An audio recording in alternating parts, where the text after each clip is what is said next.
ভাবে শেষ হয়ে যায়, কোনো বরকত আমার সম্পদে আমি না, আমার সম্পদের মধ্যে আমি খুঁজে পাই না।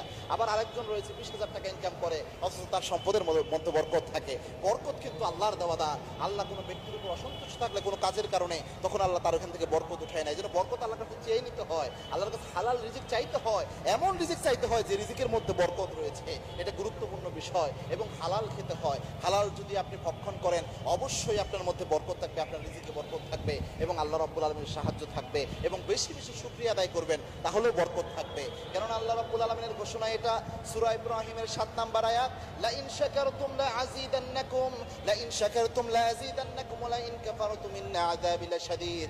আল্লাহর ঘোষণা হচ্ছে, if you grateful to almighty Allah সুবহানাহু ওয়া তাআলা, I will increase your all levelity. আল্লাহ বলছেন, আমি আল্লাহর যদি তোমরা শুকরিয়া আদায় করতে পারো, বেশি শুকরিয়া যদি আমি আল্লাহর আদায় করো, তোমার সমস্ত নিয়ামত আমি আল্লাহ বাড়াইয়া দেব। সুবহানাল্লাহ। এজন্য